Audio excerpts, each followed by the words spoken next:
तो दोस्तों आज हो गया 29 सितंबर 2023 यूपी में देश दुनिया के सभी ताज़ा मुख्य समाचार लेके आए सिर्फ आपके चलिए फॉरवर्ड खबर शुरू करते हैं। उनसे चैनल को अब तक सब्सक्राइब ना किया हो तो फॉरवर्ड चैनल सब्सक्राइब कर दें, लाइक कर दें, शेयर कर दें ताकि इसी तरह खबर आप हर रोज़ देख सकें। चलिए शुरू करते हैं आज की पहली बड़ी खबर। नेहरू नहीं बल्कि सुभाष चंद्र बोस थे देश के पहले पीएम। बीजेपी विधायक के विवादित बोल। जी आपको बता दें कि कर्नाटक में भारतीय जनता पार्टी के एक विधायक बसनगोरा पाटिल ने ये कहकर नया विवाद खड़ा कर दिया है कि जवाहरलाल नेहरू भारत के पहले प्रधानमंत्री नहीं थे। आपको बता दें कि एक सार्वजनिक कार्यक्रम में बोलते हुए उन्होंने कहा है कि भारत के पहले पीएम नेहरू नहीं बल्कि सुभाष चंद्र बोस थे।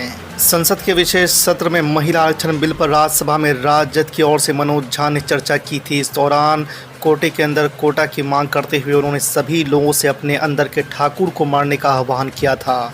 झा ने वंचितों के लिए भागीदारी सुनिश्चित करने की सभी लोगों से अपील की थी। उन्होंने अपनी बात के समर्थन में सदन में ओम प्रकाश की कविता ठाकुर का कुआं की कुछ लाइनें भी पढ़ी थी। अब उनके इस कविते पाठ पर बिहार से लेकर उत्तर प्रदेश तक सियासी रार छिड़ा हुआ है। लोकसभा अध्यक्ष ओम बिरला ने दानिश अली, रमेश बिदोरी मुद्दे पर सांसदों की शिकायतों को विशेष अधिकार समिति को भेज दिया है। आपको बता दें कि बसपा सांसद दानिश अली ने रमेश बिदोरी के खिलाफ लोकसभा अध्यक्ष ओम बिरला को पत्र लिखा था और मामले को विशेष अधिकार समिति के पास भेजने का आग्रह किया था। दानिश अली के मुताबिक बिदोरी ने उनके विशेष अधिकार का हनन किया है और लोकसभा में उनके खिलाफ आतंकवादी, उग्रवादी और कई आपत्तिजनक शब्दों का इस्तेमाल किया था। पंजाब में आम आदमी पार्टी के खिलाफ कांग्रेस और भाजपा ने एक सुर में आवाज उठाई है। दरअसल आपको बता दें कि यहाँ पर आम आदमी पार्टी की सरकार द्वारा कांग्रेस नेता सुखपाल सिंह खेरा को एक पुराने ड्रग्स केस में हिरासत में ले लिया गया है। इसको लेकर कांग्रेस और भाजपा दोनों ने ही सख्त ऐतराज़ जताया है। भाजपा ने सवाल उठाया कि आखिर आम आदमी पार्टी को इस कार्रवाई में इतना समय क्यों लगा। दिल्ली के मुख्यमंत्री अरविंद केजरीवाल के बंगले के रेनोवेशन की सीबीआई जांच कर रही है। सीबीआई ने इस मामले में पीई दर्ज कर लिया है। अब इसे लेकर दिल्ली के मुख्यमंत्री की प्रतिक्रिया सामने आई है। मुख्यमंत्री केजरीवाल ने मीडिया से बातचीत में कहा है कि मेरे ऊपर 33 से ज़्यादा केस कर दिए गए हैं। मैं झुकने वाला नहीं हूं, ये भी जांच कर ले, कुछ भी नहीं मिलेगा। बीजेपी सरकार डराने की कोशिश कर रही है। मैं डरने वाला नहीं हूं, मैं झुकने वाला नहीं हूं।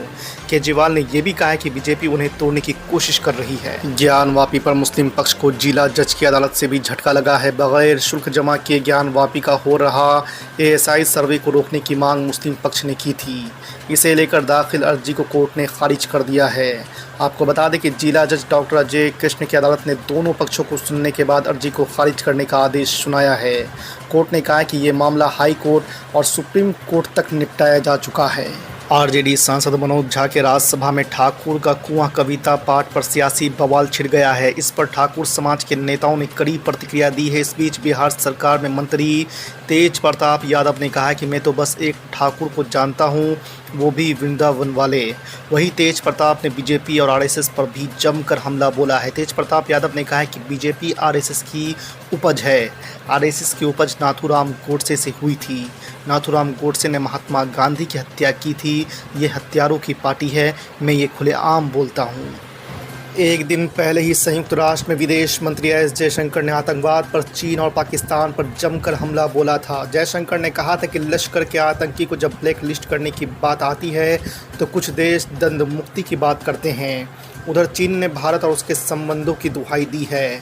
भारत ने चीनी दूतावास के प्रभारी माजिया ने कहा है कि उनका देश दृढ़ता से चीन और भारत के संबंधों की सही दिशा पर कायम है। उन्होंने कहा कि भारत और चीन तो शाश्वत पड़ोसी है। दिल्ली के मुख्यमंत्री अरविंद केजरीवाल के बंगले के रेनोवेशन के मामले में अब सीबीआई अपनी जांच करेगी। बताया जा रहा है कि केंद्रीय गृह मंत्रालय ने सीबीआई जांच के आदेश दिए थे, जिसके बाद अब सीबीआई ने प्राथमिकी जांच दर्ज की है। मीडिया रिपोर्ट्स के मुताबिक आम आदमी पार्टी की तरफ से इस पर प्रतिक्रिया देते हुए कहा गया है कि पहले भी जाँच में कुछ नहीं निकला था और इस बार भी जाँच में कुछ नहीं मिलेगा। राजस्थान के मुख्यमंत्री अशोक गहलोत ने बुधवार को कहा कि प्रधानमंत्री नरेंद्र मोदी को यह गारंटी देनी चाहिए कि अगर राज्य में बीजेपी सत्ता में आती है तो कांग्रेस सरकार की स्कीमों को बंद नहीं किया जाएगा। अशोक गहलोत ने कहा कि इस गारंटी को देने के बाद ही प्रधानमंत्री मोदी को यह अधिकार है कि वो यहां आए और वोट मांगे। वाराणसी में काशी विश्वनाथ मंदिर से सटी ज्ञान वापी मस्जिद पर मुस्लिम पक्ष को इलाहाबाद हाई कोर्ट से बड़ा झटका लगा है। इलाहाबाद हाई कोर्ट ने ज्ञान वापी प्रकरण से जुड़ी याचिकाएं स्थानांतरित करने के मामले में चीफ जस्टिस के आदेश पर अंजुमन इंतजामिया मसाजिद कमेटी के आपत्ति को खारिज कर दी है। समाजवादी पार्टी के राष्ट्रीय अध्यक्ष अखिलेश यादव ने मध्य प्रदेश विधानसभा चुनाव में टिकट वितरण को लेकर बुधवार को बड़ा ऐलान किया है। उन्होंने कहा है कि उनकी पार्टी 20% टिकट महिलाओं को देगी। अखिलेश यादव ने यह भी कहा है कि भाजपा का 33% वाला सपना पता नहीं कब पूरा हो जाएगा। आपको बता दें कि अखिलेश यादव बुधवार को मध्य प्रदेश के रीवा जिले के सिरमौर में जनसभा को संबोधित कर रहे थे।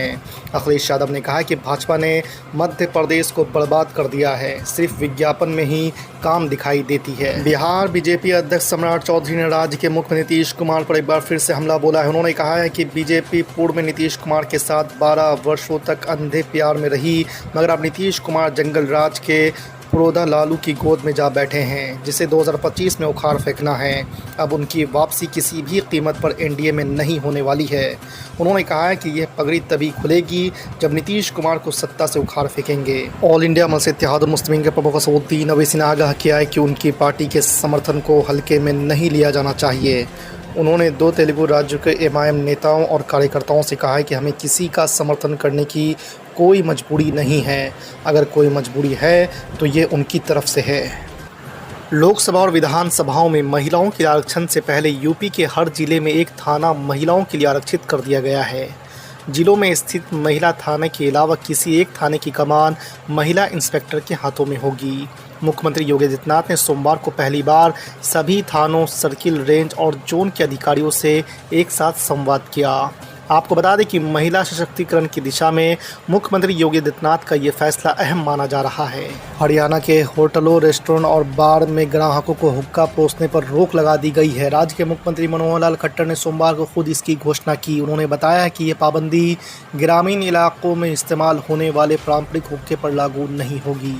मुख्यमंत्री ने करनाल में नशा मुक्ति अभियान के तहत राज्य स्तरीय साइकिल रैली के समापन समारोह को संबोधित करते हुए ये बात की। लोकसभा चुनाव से पहले भाजपा को बड़ा झटका लगा है। दक्षिण में एनडीए को उसके एक बड़े साथी ने साथ छोड़ दिया है। आपको बता दें कि एआईएडीएमके ने भाजपा के साथ गठबंधन खत्म करने का ऐलान कर दिया है। अन्ना दुर्मुख ने घोषणा की है कि भाजपा के साथ गठबंधन हमेशा हमेशा के लिए खत्म। मध्य प्रदेश के भोपाल में कांग्रेस और विरोधी पार्टियों पर हमला बोलने के बाद प्रधानमंत्री नरेंद्र मोदी ने जयपुर में भी एक जनसभा को संबोधित किया। आपको बता दें कि पीएम मोदी ने यहां आरोप लगाया कि राजस्थान की गहलोत सरकार आतंकवादियों पर मेहरबान है। पीएम मोदी ने अपने भाषण में कहा है कि अब राजस्थान का मौसम बदल चुका है और लोग यहां बीजेपी को फिर से लाना चाहते हैं। मनी लॉन्ड्रिंग केस में आरोपी सत्येंद्र जैन को सुप्रीम कोर्ट से राहत मिल गई है। अदालत ने मेडिकल ग्राउंड पर सत्येंद्र जैन को मिली अंतरिम जमानत की मियाद को बढ़ा दी है। अदालत ने अंतरिम जमानत की अवधि 8 अक्टूबर तक बढ़ा दी है। इस मामले की सुनवाई जस्टिस बीएस बोपन्ना और बेला एम त्रिवेदी की बेंच के समक्ष हुई। बसपा सांसद दानिश अली ने आपत्तिजनक शब्दों के इस्तेमाल मामले में भाजपा के लोकसभा सदस्य रमेश बिधूड़ी के खिलाफ कार्रवाई में विलंब को लेकर सोमवार को सवाल खड़े किए हैं। उन्होंने आरोप लगाया कि बिधूड़ी के पीछे भाजपा के शीर्ष नेतृत्व का हाथ है। विवादित टिप्पणी को संभवतः भाजपा के शीर्ष नेतृत्व की स्वीकृति हासिल थी। दानिश अली ने यह भी दावा किया है कि उनके खिलाफ सबूत ढूंढने का प्रयास हो रहा है।